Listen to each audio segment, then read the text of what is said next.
Since the election of President Donald Trump, we've seen an increased wave of political involvement out of Hollywood. One of the more outspoken people out there is comedian Chelsea Handler. She says she was thrown for a loop when Trump was elected in 2016 and spent a good part of 2018 working on politics. In Handler's new book, Life Will Be the Death of Me, and You Too, Handler described how she went from living in a, quote, privileged bubble to changing herself and the world. She joins me now to discuss her activism and her new book. Chelsea, thank you for being here on Rising. Thank you. Thank you. I like that I'm changing the world. I would never say that about myself, so I'm glad that somebody else did. All right, so you're changing the world, but are you also changing yourself? Which, we were talking about the book a little bit before we got started on camera, and it feels like there's a lot of work in there on you. Yeah, I'm not changing the world. I'm changing myself. Yeah. I think I realized in order to be somebody who can contribute something and be a good ally and advocate, you have to get to a healthy spot. You have to, be healthy to help other people. So I worked on myself for a long time. For me, anyway, I put in a good year of with a psychiatrist that I apparently desperately needed, and unfortunately, I didn't find that out until I was in my 40s, or come to the realization that it was necessary for me to really unwrap some childhood grief and everything else that comes along with, growing up. So what's funny about that to me is you live in Hollywood, right? First of all, welcome to the DC bubble since you've left. Thank you. I like the DC bubble. I do. I mean, even with the backdrop of this administration, which I do not like, I like coming to DC. I've been here several times in the last couple of years, so I have an appreciation for it. Plus, my niece goes to college here now. So okay, so an elite bubble out in LA. You come to the DC bubble too. Mm-hmm. All right. A lot of bubbles. There's a lot of bubbles. A lot of bubbles. I saw you talk to a guy I talked to a while back, Charlemagne, and over at the Breakfast Club.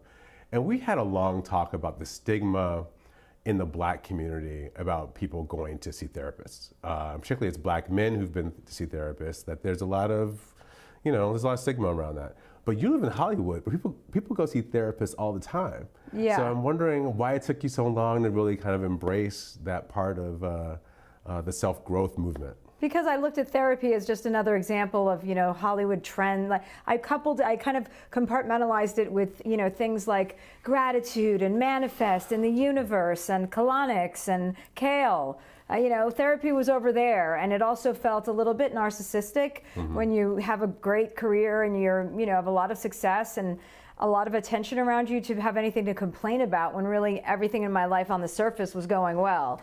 I didn't think I was going to be one of those people that ever had to take a look at myself. I thought I was just tough, and that was great. And then until that started to get me into trouble, and I started to really fracture relationships or not care about relationships ending, just have no regard for people who'd been in my life for many years.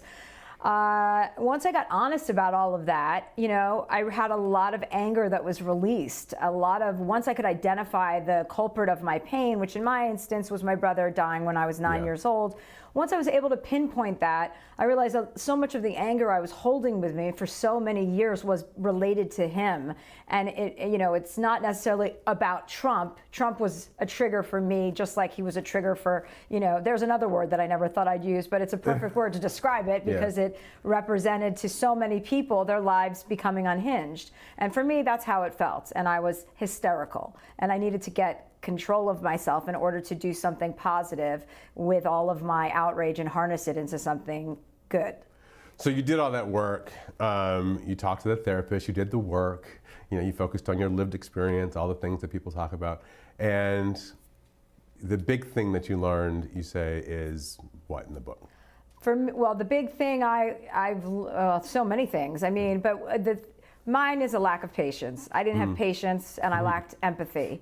I have a lot of sympathy, but I don't really think about what it's like to be other people. So to pinpoint that and to kind of realize, I'm deficient in that, to look out for it and to kind of cultivate it and turn it into a muscle that I can use to actually, meet people and go, oh, what is it like to be them when they leave here? Or what's their life been like? For me, those were my real growing, lessons within this. And to be able to become vulnerable, that vulnerability is strength, that I don't have to be strong all the time and flexing your muscles.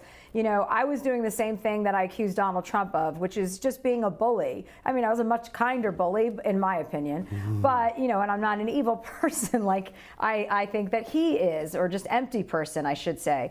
But I wanted to learn how to be softer It seems sometimes like you shade the edges of boundaries. Do you think you have boundaries? No. I mean, no, I don't. Okay, so where did that start? Most people have a public face and a private face. Yeah. They try to have some sort of a line between the two of them, but it seems like you let a lot of your personal self out into the public. Yeah, well, I don't like surprises. So that's one motivation. I like everything to be out from me and not have, I want to tell you my secrets before, so there's nothing for you to find out about.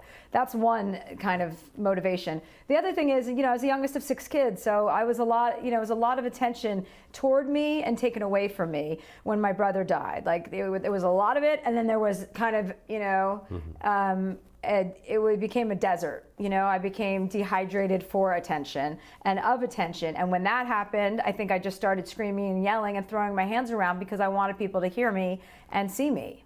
All right. So I Google searched you, which is good for you. Quite an experience. What popped up there? I got something fun, the Russell Brand interview when he was on your old show. Which was very fun. Was I yelling at him? Were you yelling? I think he was jousting with you sort of as much as you were jousting with him. Oh, okay. So there was almost like, we grew up, this whole thing, playing the dozens, right? We grew up going back and forth with each other. It's like, yeah, we're almost doing your mama jokes. Yeah, right. Which is fun. But I noticed you talked to Tom Steyer. Yeah. We had Tom Steyer here, and it was right after the Mueller report happened, and he did not, he was trying to figure out a way to talk about what next, what should Democrats do next now that the Attorney General's summary of that report seemed to imply there was no collusion with the Russians. I know you talked a lot about Mueller in other places and your feelings about him, but how do you feel about the work that he did? What do we know so far? Well, we don't know anything so far. So, I mean, Willie Barr is not, I don't trust anyone, in that administration. So we don't know anything. I'm not willing to withdraw my feelings for Robert Mueller until I read the report. And my love or attraction to him is not contingent on the report, but it's related to it. So we will have to see like the full Monty. And, it's a very difficult time right now if you care about this country. Yeah. And if you, care about human decency. And so for me, I want to be in a place of optimism and not fear. I want to be in a place of action, not defense. And, I believe I am optimistic about the future and about everybody being held accountable for kind of all the things that have happened and gone down. And I don't think we're anywhere close to it being over. We'll take a break right now, but have more with Chelsea Handler tomorrow on Rising.